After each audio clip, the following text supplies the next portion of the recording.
Subhanahu wa taala, ketemu lagi dengan kami dari channel Tanda Kejadian dan News Clan Official. Saudaraku, bagaimana kabarnya? Semoga semuanya sehat walafiat. Dimudahkan semua urusan yang baik dan ditambah juga diluaskan rezekinya oleh Allah Subhanahu wa taala. Dan semoga diberikan keselamatan baik di dunia maupun di akhirat. Untuk selamat di dunia, sering kita ingatkan yang dibutuhkan adalah ilmu.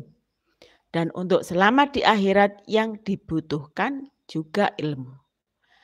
Nah, untuk menambah ilmu kita kali ini, kita akan sampaikan 2 buah tulisan atau artikel ilmiah. Yang pertama adalah dari sejarawan yaitu Dr. Andes Rifai dan yang kedua adalah dari Mas Rifki Zulkarnain. Saudaraku, mari kita simak bersama-sama berikut ini. Yang pertama adalah judulnya, niat menegakkan kebenaran bukan menebar kebencian, apalagi memecah belah umat. Dampak domino polemik nasab Ba'alwi. Niat menegakkan kebenaran bukan menebar kebencian, apalagi memecah belah umat. Baik, akan saya bacakan. Konsekuensi yang tidak mungkin dihindari dari sebuah polemik antara pihak yang pro dan kontra adalah penciptaan gap atau minimalnya adalah kondisi tidak nyaman di antara keduanya. Membawa kebenaran untuk tujuan melawan kebatilan itu pahit. Namun demikian, baginda Nabi Muhammad Shallallahu Alaihi Wasallam berkenan memerintahkan, sampaikan kebenaran itu walaupun pahit. Kebenaran dan kejujuran harus disampaikan dengan cara-cara dan metode yang pas agar bisa meminimalkan timbulnya konflik fisik atau kekerasan. Perjalanan sejarah perjuangan baginda Nabi, segala bentuk kepahitan mulai dari cacian, fitnah, sampai percobaan pembunuhan telah dialami. Jadi siapapun yang membawa sebuah kebenaran kemudian mendapatkan kepahitan, itu sebuah keniscayaan sebagai ujiannya. Dewasa ini dengan viralnya polemik nasab klan Ba'alwi yang mengisbatkan para habaib, sebutan jamak habib, sebagai zuriyah Nabi Muhammad Shallallahu Alaihi Wasallam dari nenek moyangnya di Yaman. Ternyata hasil penelitian Kiai Haji Imaduddin Utsman Al-Bantani melalui kajian ilmiahnya menyatakan bahwa tidak terbukti klan Ba'alwi yang biasa dipanggil Habib itu tidak menunjukkan adanya keturunan cucu Nabi Muhammad Shallallahu Alaihi Wasallam.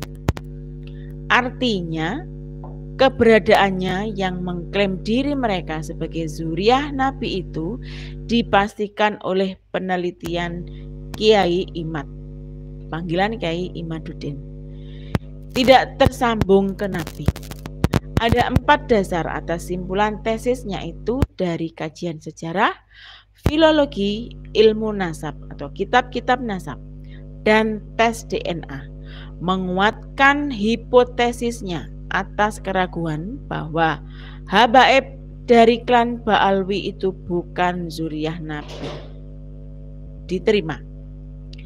Artinya tesis menyimpulkan dengan signifikan bahwa habaib dari klan Ba'alwi tidak terhubung dengan genetika Nabi alias palsu. Bahkan kata Kiai Imad, jangankan sebagai zuriyah Nabi, ras Arab saja kemungkinan dari uji DNA hanya 5% saja. Jagat dunia maya ramai banget, di luar kontrol yang berkepentingan. Tidak bisa dibendung antara pujian, dukungan dengan segala ucapnya, mulai dari yang halus santun, sampai kata-kata kasar menjadi gebyah uyah ke siapapun yang memiliki wajah dan tampilan kearapan, menjadi sasaran persekusi dan bully. Tidak hanya itu, para pendukungnya pun menjadi sasaran persekusi dan bully. Kekuatan ilmu benar-benar bisa menciptakan suasana kejiwaan yang dahsyat, yang selama ini wajar-wajar saja dalam interaksi sosial, sontak mendadak berubah menjadi saling berhadap-hadapan. Banyak tokoh harus kebakaran jenggot saat berstatement di antara pilihan keduanya. Hukum sosial di medsos, namanya netizen, begitu liberalnya, bahkan anarkis dengan hujatan-hujatan kebencian. Video pendek, TikTok, meme, dan sejenisnya itu jumlahnya ratusan dan tiap hari selalu ada yang baru. Hari gini jangan coba-coba melawan arus teknologi maya atau digital. Netizen sangat kejam. Sekali lagi, bukanlah tujuan dari penelitian Kiai Imad kecuali membawa kebenaran ke publik, dan beliau siap untuk diuji oleh para pihak, tentu dengan cara-cara sesuai dengan SOP karya ilmiah. Saya yakin pihak Kiai Imad tidak ada maksud dari tulisan ilmiah ini mengajak membenci siapapun, apalagi bermaksud memecah belah umat. Sama sekali bukan tujuan. Memang di antara fungsi ilmu itu untuk membedakan mana yang benar dan mana yang salah. Itu sebabnya ilmu membutuhkan objektivitas, kejujuran, dan sikap sportif.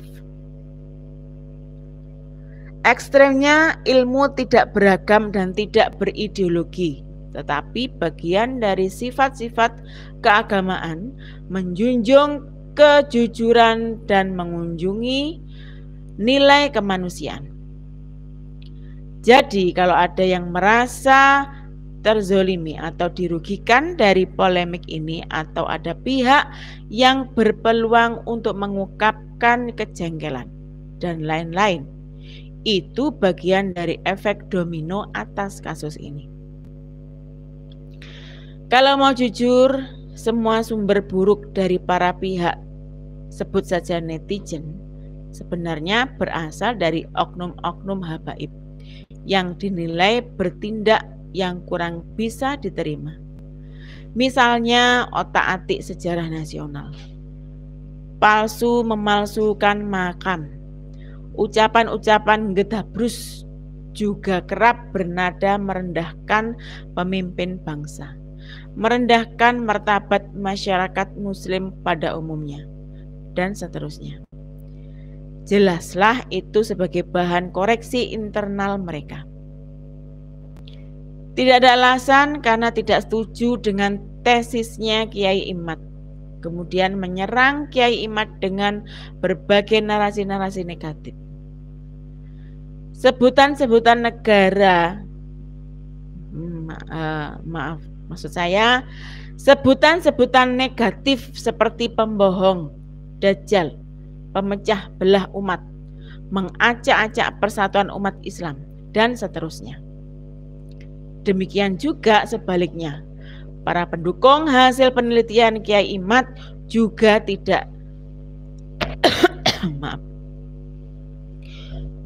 tidak ringan lidah dengan ujaran-ujaran yang provokatif dan tidak edukatif. Niatan dari Kiai Imad dan kawan-kawan yang seide membawa kebenaran penelitian tentang nasab klan Ba'alwi. Yang paling substansial adalah menegakkan kebenaran karena menyangkut nama besar Rasulullah Muhammad dan keluarganya. Nabi Muhammad adalah nabinya orang muslim sedunia. Tidak benar kalau hanya pantas dimiliki etnis Arab dan zuriah-zuriahnya. Maka semua umat Islam dimanapun berhak dan berkewajiban untuk membela, melindungi dari siapapun yang berpotensi bisa merusak kesucian beliau.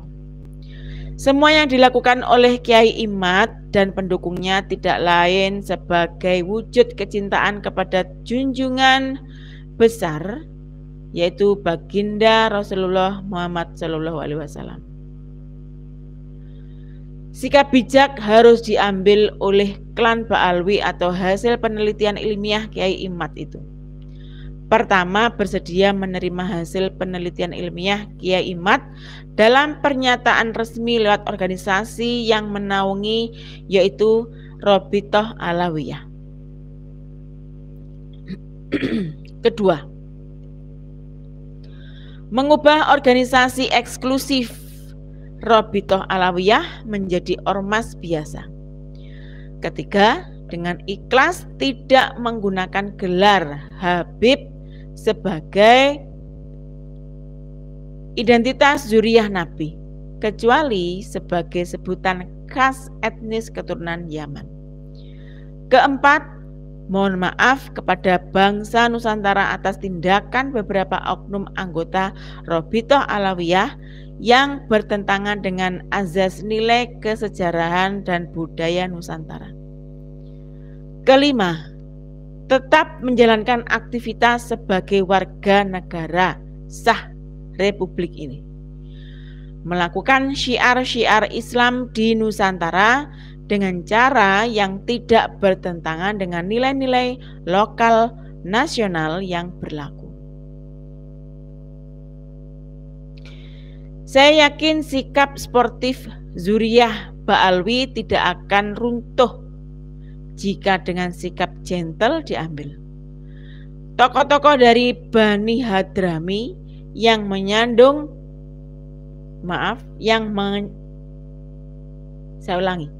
tokoh-tokoh dari Bani Hadrami yang menyandang gelar ustadz, ulama yang tersebar di tanah air. Mereka pemuka-pemuka agama yang memiliki kompetensi keilmuan yang mumpuni. Pastilah masih dihormati oleh masyarakat. Berikutnya akan saya bacakan tulisan dari Mas Rifki Zulkarnain berikut ini yang berjudul "Membenci dan Memerangi Klan Habib Ba'alwi adalah Kemuliaan".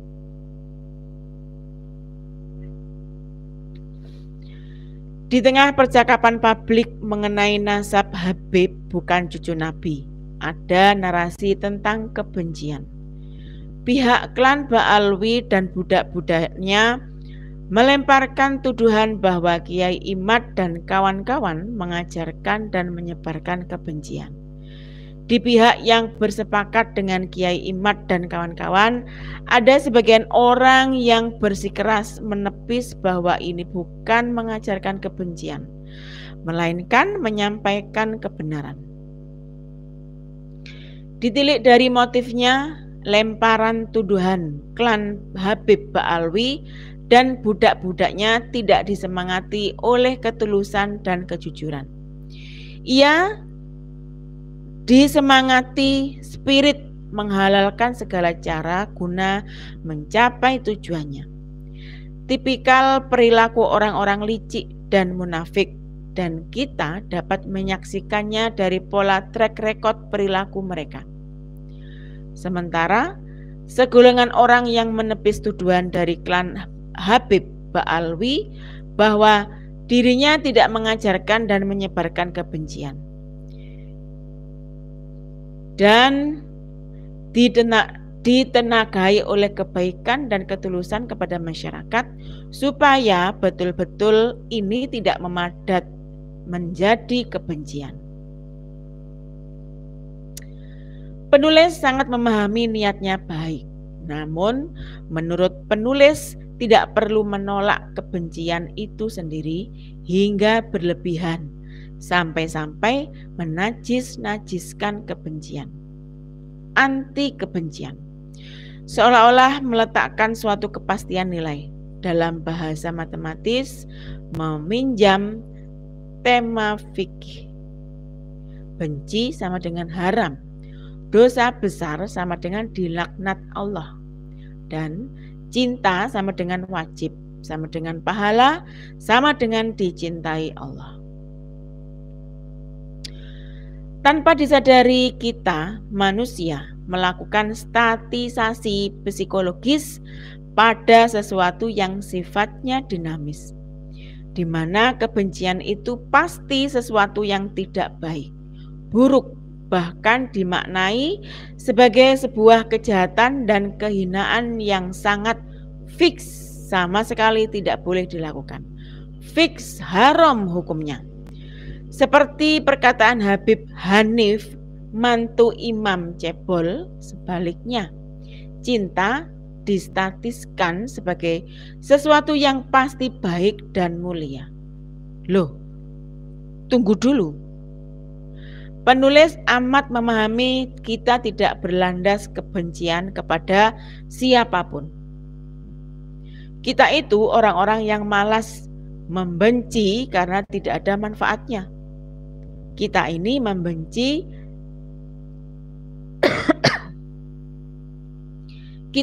membenci saja malas, apalagi melakukan. Tentu lebih malas lagi, kecuali terpaksa karena melampaui batas. Begitu kan? Tetapi andai ada orang yang memang membenci klan Habib Ba'alwi, memangnya kenapa? Apa salahnya? Di mana salahnya? Bagaimana salahnya? Mengapa bisa salah? Kalau penulis akan berkata kepada orang tersebut bahwa boleh membenci dan memerangi klan Habib Ba'alwi, malahan justru berada di ruang lingkup yang diperintahkan Allah Subhanahu wa ta'ala. Loh, kok bisa? Loh, gimana kok gak bisa? Wong di Al-Quran aja ada. Penulis berminat mengajak pembaca kembali menengok surat Al-Hujurat ayat 7-10. Penulis kutipkan terjemahan surat Al-Hujurat ayat 7-10 versi Universitas Islam Indonesia Yogyakarta UII, di mana Gus Bahak berada di dalam tim penerjemah UII tersebut. Ketahuilah bahwa di antara kamu ada Rasulullah. Sekiranya Rasulullah harus mengikuti kehendakmu, pasti kamu berbuat banyak kesalahan. Tetapi Allah membuat kamu teguh, hababah, mencintai, beriman dan menjadikan iman indah dalam hatimu. Allah menumbuhkan dalam hatimu kebencian terhadap kekufuran, kefasikan, dan kedurhakaan. Itulah orang-orang terpimpin ke arah yang benar. Kemudian berikutnya, dan merupakan karunia dan nikmat dari Allah. Allah Maha mengetahui lagi Maha bijaksana. Jika ada dua kelompok orang beriman bertengkar, damaikanlah mereka secepatnya. Bila salah satu di antaranya berlaku zalim kepada yang lain, tekanlah, faqatilu, perangilah golongan yang zalim sampai kembali jalan Allah. Kalau telah kembali, damaikanlah dengan cara yang adil dan benar, setegak-tegaknya, sepresisi mungkin, bil adli wa aqsitu. Allah sungguh suka, cinta kepada orang-orang yang berlaku adil. Seluruh orang mukmin sungguh bersaudara.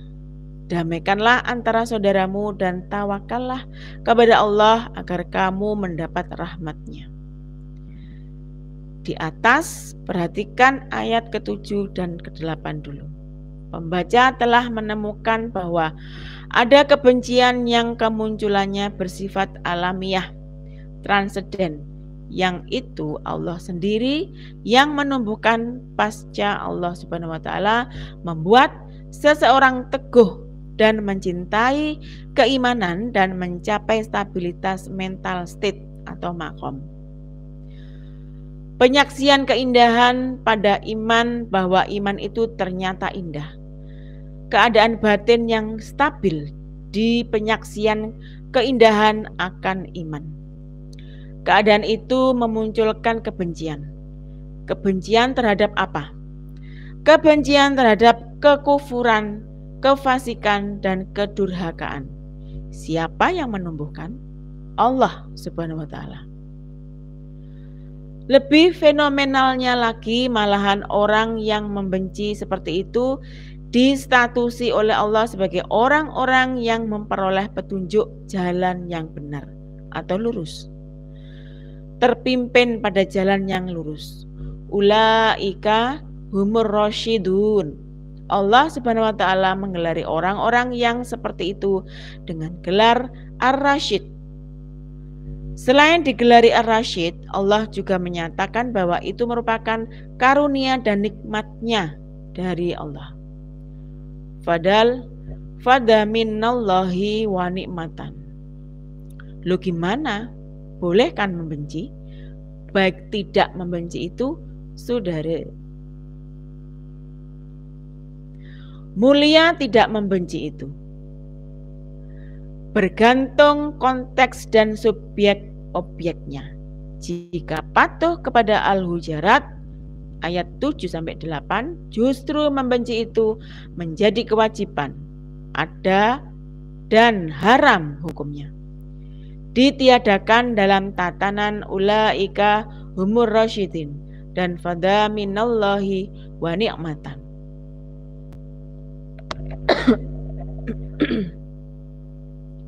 Mengapa? Karena Allah sendiri yang menjadi subjek utamanya. Pelaku utamanya itu Allah. Kita manusia sekedar objek yang tidak bisa apa-apa kecuali nderek algoritma psikologis yang dikoding oleh Gusti Allah, di mana predikatnya adalah membuat manusia cinta keimanan, menjadikan iman indah dalam hatimu, dan menumbuhkan kebencian terhadap kekufuran, kefasikan, dan kedurhakaan. Jika tatanan batinnya benar, ya itulah perjalanan yang pasti terjadi. Oleh karena jika ada orang membenci kebencian terhadap kekufuran, kefasikan, dan kedurhakaan, itu artinya durhaka kepada Allah Subhanahu wa Ta'ala. Wah, bahaya itu. Apalagi jika terpeleset-peleset pembalikan. Hababa ilaikumul kufra wal wusuqa wal isyan bahkan wazanahu fi qulubikum. Lantas yang paling parah wa qaraha ilaikumul iman wa zayyanal kufra wal fusuqa wal isyana fi qulubikum. Nah, itu sangat indikatif ada pada budak-budak klan Ba'alwi. Nauzubillah min dzalik. Saya minum dulu ya. Mohon maaf.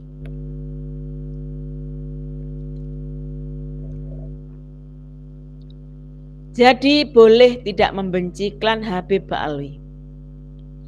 Ini bukan tentang boleh atau tidak boleh, melainkan memang begitu itu realitas psikologis yang diciptakan Allah, dan itulah kemuliaan. Ulaika humur rasyidin dan fadamilnallaha wa ni'matan. Kita bilang boleh atau tidak boleh tidak berpengaruh apa-apa. Kita bilang boleh atau tidak babah orang ngaruh blas, seperti itu ya. Artinya biarkanlah, tidak terpengaruh sama sekali. Kalau tidak terima, bikin Quran dalam tanda kutip sendiri aja. Artinya bikin Quran sendiri saja. Silahkan saya lanjutkan ya. Kalau klan Habib Ba'alwi tidak apa-apa bikin kitab suci sendiri, karena klan Habib Ba'alwi kan agama tersendiri, berbeda dengan Islam. Sebut saja agama klan Habib Ba'alwi adalah agama Ta'ii, Tarim Institute of Ideology. Karena nabinya klan Habib Ba'alwi adalah Faqih Muqaddam, bukan Muhammad Sallallahu Alaihi Wasallam. Bagaimana dengan Al-Hujarat ayat 9-10? Jika ada dua kelompok orang beriman bertengkar, damaikanlah mereka secepatnya. Bila salah satu di antaranya berlaku zalim kepada yang lain, tekanlah, faqatilu, perangilah golongan yang zalim sampai kembali ke jalan Allah. Karena klan Habib Ba'alwi dan budak-budaknya tidak kunjung kembali ke jalan Allah, maka fasenya mentok di faqatilu terus-menerus. Tekanlah, perangilah terus-menerus. Loh, itu perintah Allah. Meski bagaimana manifestasi faqatilu dalam perilaku, ayo kita rembuk bareng. Tapi kan perintahnya jelas faqatilu. Mengerjakan perintah Allah itu mulia atau tidak? Mulia kan? Ya sudah. Kesimpulannya, membenci dan memerangi klan Habib Ba'alwi adalah masuk ruang lingkup mengerjakan perintah Allah, di mana taat mengerjakan perintah Allah adalah kemuliaan bagi manusia yang taat mengerjakan. Inna akramakum indallahi atqakum. Demikianlah saudaraku yang bisa saya sampaikan. Mohon maaf yang sebesar-besarnya jika ada kesalahan ucapan. Assalamualaikum warahmatullahi wabarakatuh. Merdeka!